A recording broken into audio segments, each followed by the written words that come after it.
I want to speak about some things that are very important for me, for my journey.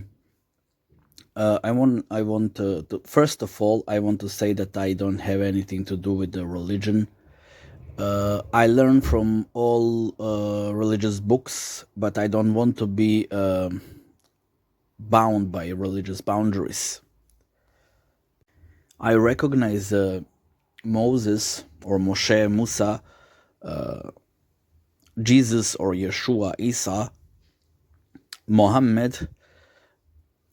I recognize those guys there as the messengers of the Creator. I don't want to say messengers of God, because this term is very sticky one, and people can understand this term differently depending upon their beliefs or upon their understanding of this term.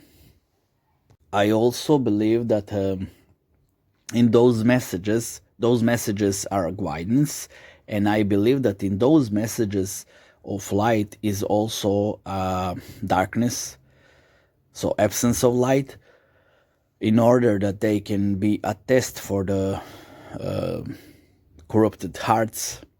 So there are people that are searched for this in order to justify some of their actions.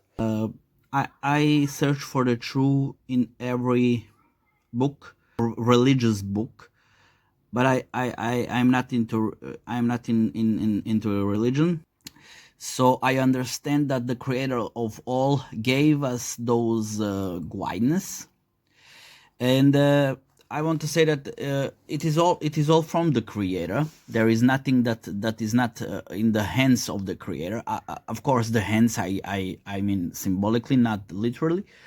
So He gave us those guidance. There are also some things that are intentionally test. He also said in the Quran that in one verse that I like so much.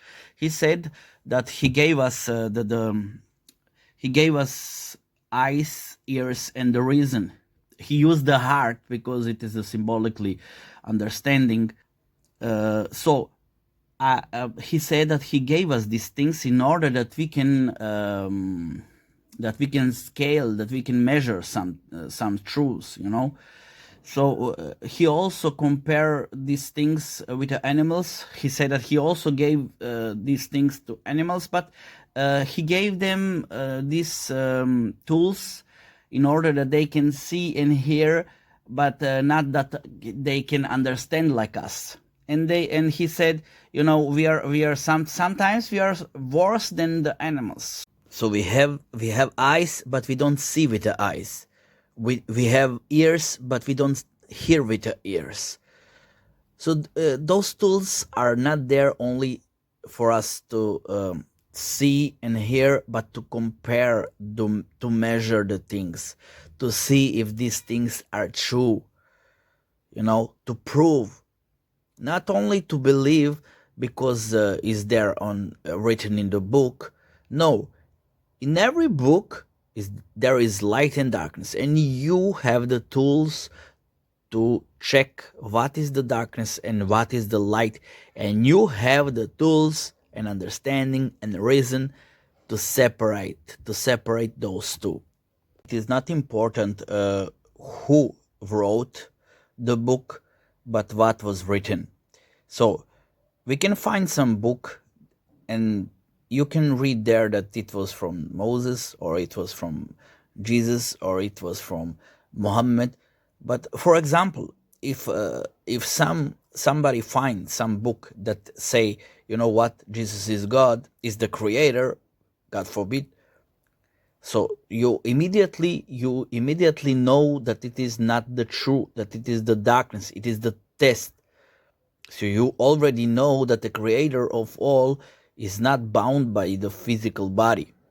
He is over all. He is not compared to anything that you can imagine. So they can be in the Quran, they can be in the Torah, they can be in other inspired books, but we need to test it with our eyes, with our ears, with our reason, to see if this is logical, if this is good,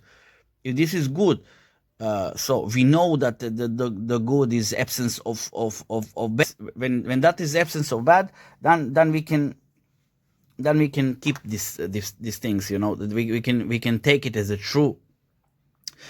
So I want to speak here about this book. This book is here, the Aquarian Gospel. It's a very, very nice book. Very nice book. It have very nice teachings. I don't care who wrote it.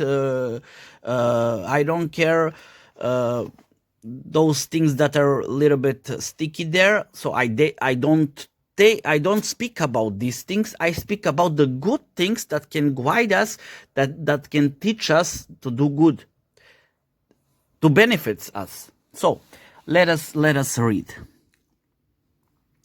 I will escape this here because it is not so important for me in these teachings. So I will go with the second verse. In all the ways of life, the man and woman should walk hand in hand. The one without the other is but half. Each has work to do. So here we see that the man and the woman are one. It is like we read it in the Genesis, that the Creator made them man and woman so that they can help each other, that they can be one. And also here in verse 3, but all things teach. Each has a time and season for its own. The sun, the moon have lessons of their own for men, but each one teach at the appointed time. The lessons of the sun fall down on human hearts like withered leaves upon a stream, if given in the seasons of the moon, and so with the lessons of the moon and all the stars. So we see here that the moon and the sun is compared with the woman and the man, and if we are following only the sun, like the Gregorian calendar speak, we don't have the whole picture. So here also the stars make one part with the sun and with the moon, and in corresponding seasons we need to have the lessons. So the lessons of the sun can fall on human hearts, but only if it is given in the seasons of the moon, and so with the lessons of the moon and all the stars. So with these teachings, I want to say take care, search for the light, and be clever.